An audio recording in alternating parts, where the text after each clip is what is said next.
agreed to come along and just do a brief presentation on the planning process, and then an opportunity for you to ask questions before we start the main part of the meeting at 7:30. So I'll hand over to Barry, but thank you for everyone for coming along.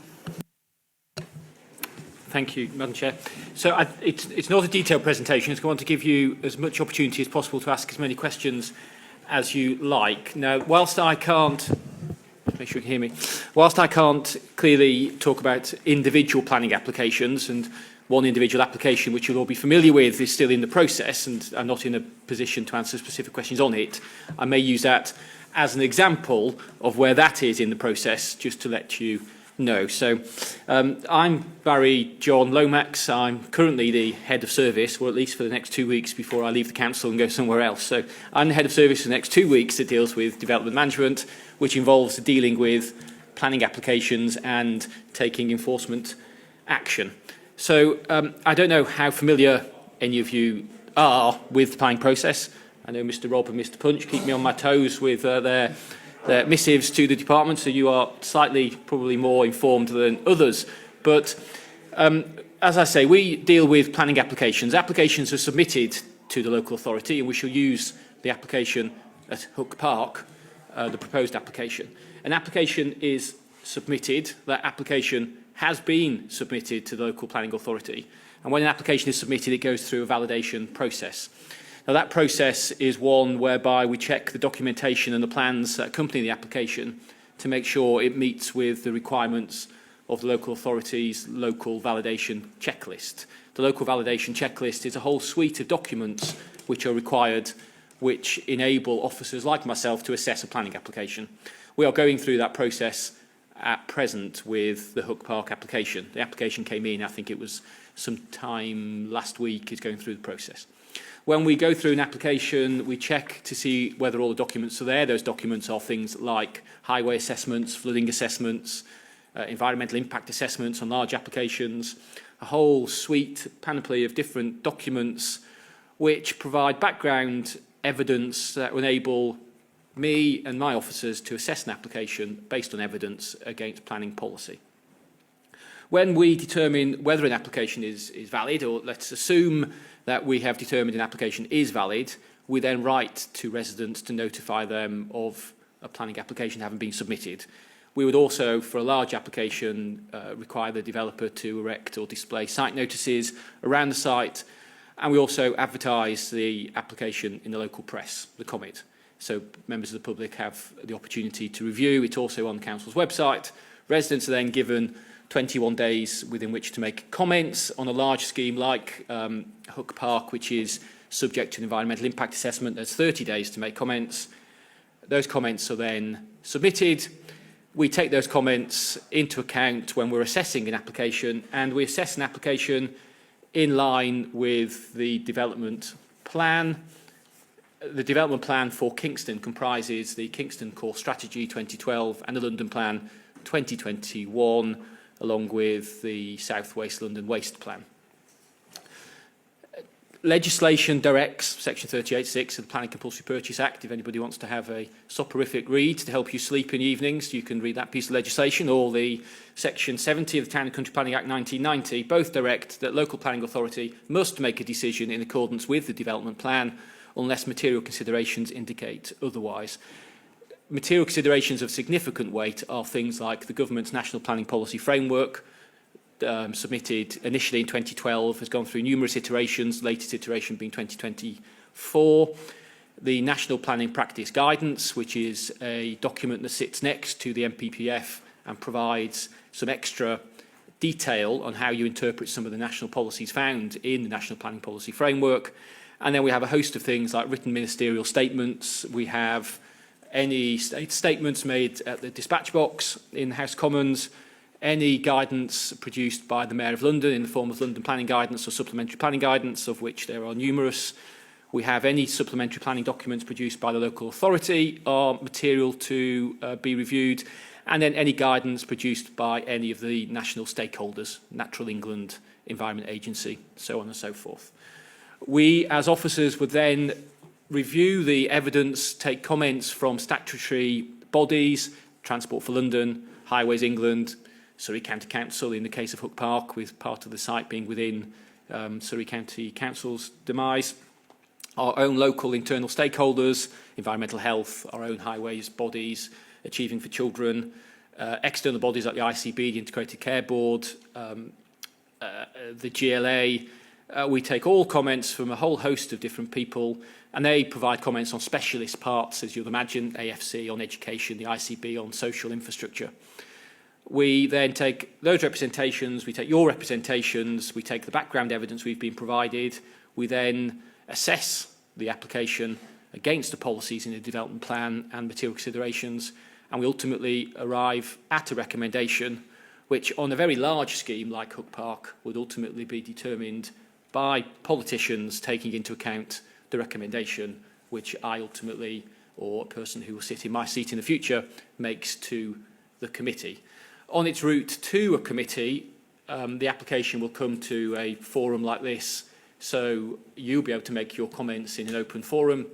And again, all those, as I said, are taken into account, and then the planning committee, chaired by Councillor Bainan at the end, will listen to your comments, listen to the advice of key stakeholders, and then debate an application, and then decide to either accept the recommendation of officers or to overturn that recommendation. With regards to a scheme such as Hook Park, the local authority isn't in the first instance the final decision maker. The local authority would need to inform the Mayor of London what its recommendation ultimately is, whether it is to approve or to refuse, and then the Mayor of London has the power to resolve himself to be the planning authority and to take over the application and determine it himself.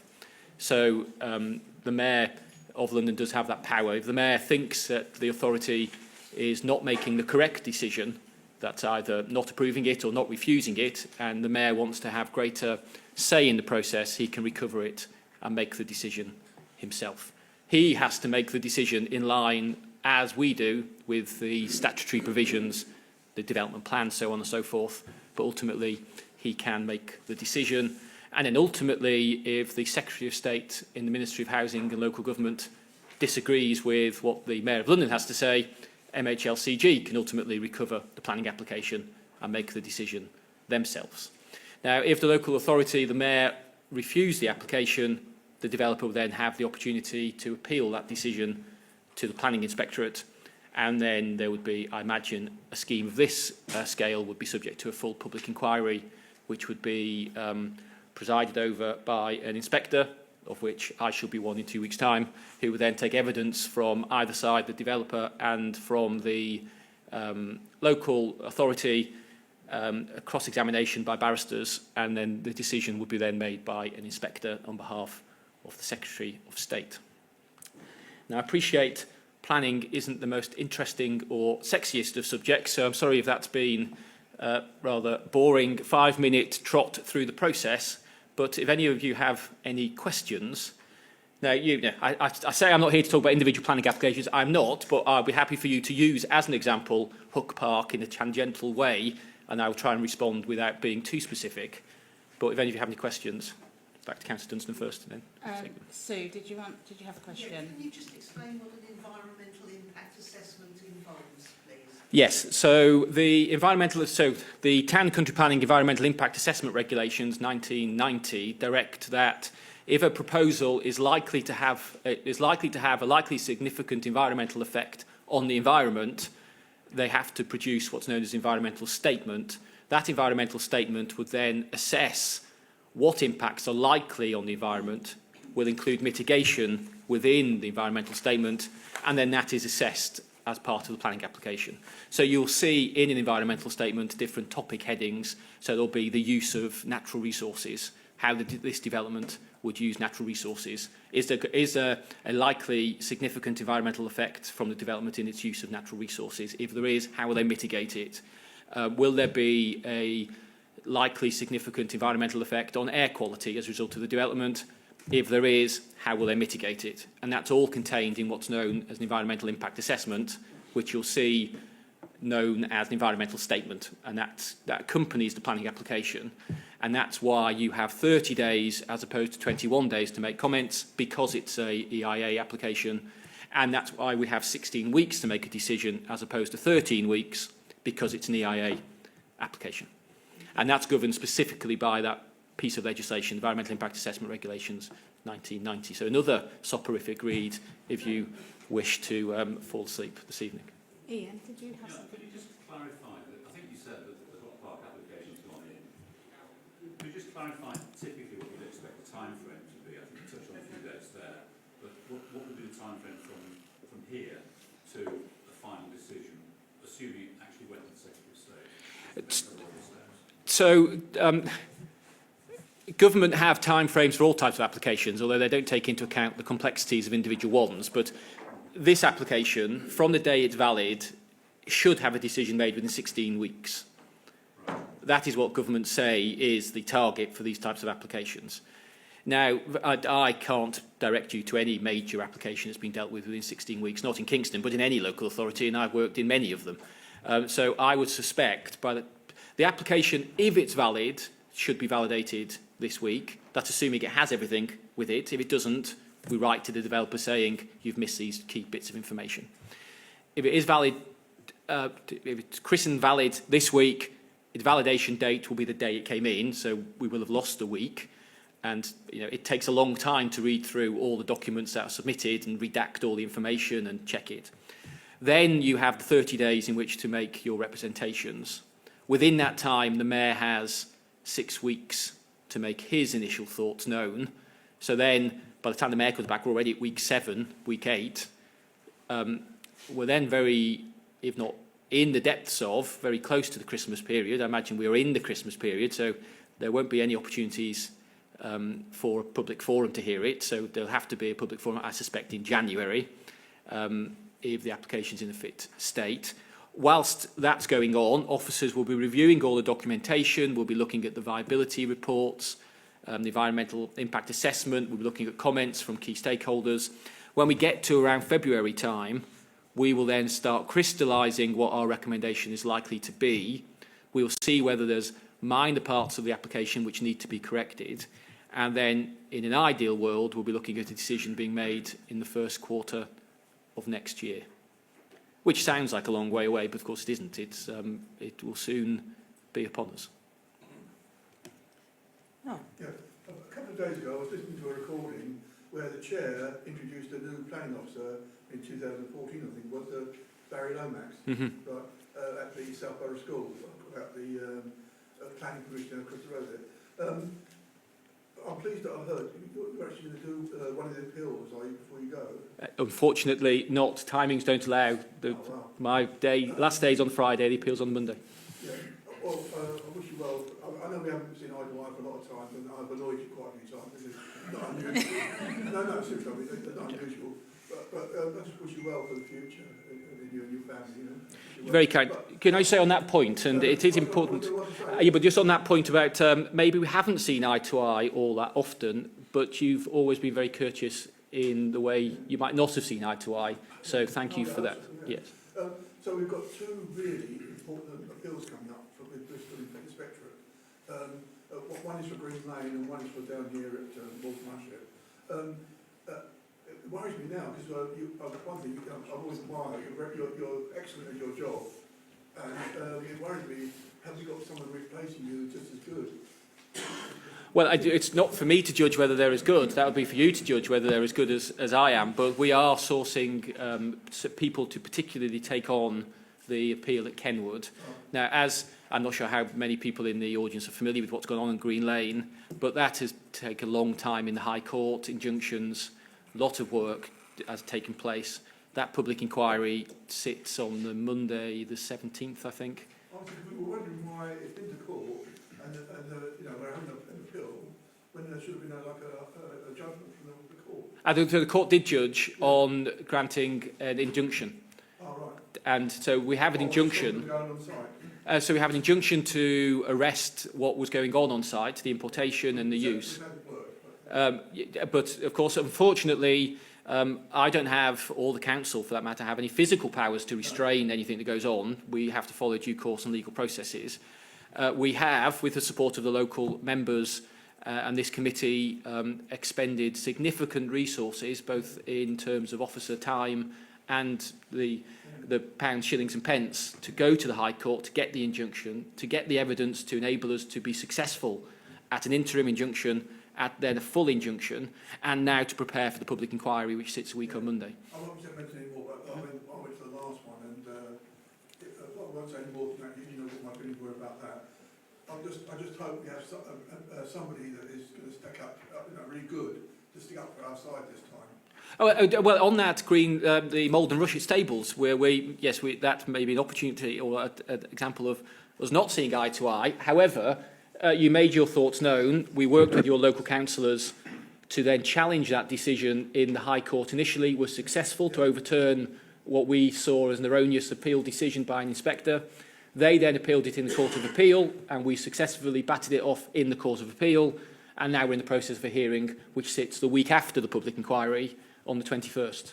So we did take into account your concerns, and with support from the local councillors, challenged and successful. Can I just, because obviously we've got people here who want questions on the planning process, as it were, so as well, if we wouldn't mind.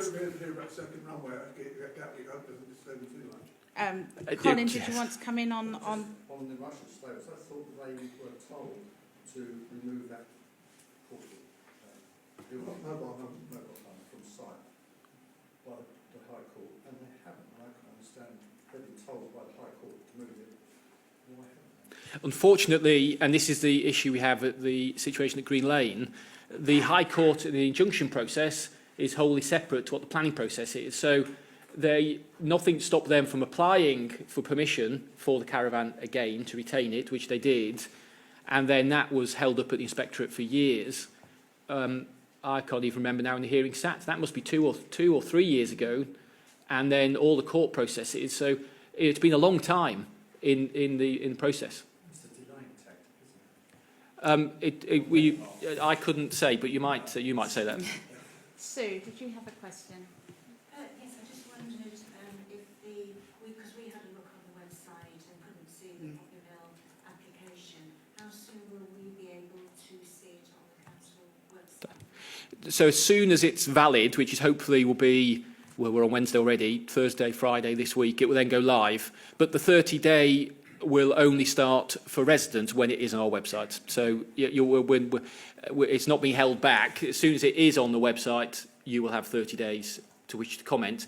And if we're not in sync with the Surrey Comet, because of course you've got to put an advert in the Comet the week before. So if it is valid this week, it won't probably go in the Comet till next week, which means it'll actually be 30 days from the day it appears in the Comet. So it'll be more than 30 days. So this is where it gets right confusing. The site notice will say 30 days from the date the site notice goes up. Your letters will say 30 days from your letters, and the press notice will say 30 days from the press notice. And it's the latest of all of them. But representations made right up until the time a decision is made are all taken into account. Right, and the volume is the key here. The number, because the number of people that you've listed who have a say in this, it worries me that residents come low down the list. And No. what weight is attributed to the strength of feeling amongst residents? Now, this is my final outing in public. I don't want it to be one where I annoy everybody, but unfortunately, planning is not determined on the weight of public opinion, and it is not dealt with by way of referenda. It is dealt with in accordance with the development plan. That does not mean to say that your input is not important. It is, because you will identify issues which might not be readily known by those who are making the assessment or the stakeholders who are providing comments. So your input is important, but, and I'm not suggesting you will here, but if 1,000 people write in not making material points, well, that's just as valuable as one person writing in making a material point. So it's not done on the weight of public opinion, it's done on the real considerations that you make, yes. And making sure that you, when you make your comments, it's not for me to write them for you, but quite a lot of people fall into the trap of just explaining what's going to happen. So it's 2,500 homes. Yes, great, it's 2,500 homes. You're not actually telling me what's wrong with it being 2,500 homes. It was 2,000. Well, I'm just making a figure. I've not seen it. Yes, sorry. So there we are. Yes, yes. So there we are. Yes. Yet, so. No. But this is where you need to be clear that what you think will flow from a development of that magnitude, whether you know, traffic generation could be an issue you might want to raise. You just, what isn't very helpful is when I trawl through 100 letters that are just telling me, well, this is a building of 20 metres. Great, it's a building of 20 metres. Nobody's told me what a building of 20 metres is going to be harmful for or why. Yes, that's what's important. And if there are on the website, it actually shows you what material considerations are taken into account. So what we need to be doing is, if you're writing in with objections, you need to be keeping it to the material considerations, and you know, they're the ones that we need to really focus on. Andreas. Was exactly what I wanted to say. Like said, you find all the material considerations on the web page. Please use them. Yeah, absolutely. Colin. It's such a large application. I wonder how many officers are looking into it. Is it just one person done all this, or do you spread among the officers in? Well, no, it would be led by a single officer, but that officer will be working with stakeholders right across the council, from all departments, the waste department, highways. So one officer from the planning team will work on it, but it will consume a lot of resources from across the council who will feed into it. I'm not sure whether you'll be familiar with Eunice Hamadi. Him or his team will feed into it. We will have the Metropolitan Police Service will feed into it. Their architectural liaison officer, securing out or designing out crime officer, will be involved. LFB, the fire brigade, will provide comments on it. AFC, it will touch on all parts of the council to make comments. Before you're creating so many stipulations and paperwork, I just wondered if you've got all in your head, you know how many rules you've got to follow, and it just seems so much work for one person to... Well, it is, and it's not for me to make our jobs grander than what it is, but of course everybody in my team has gone off to university to train to do this, and this is, you know, and they take it seriously.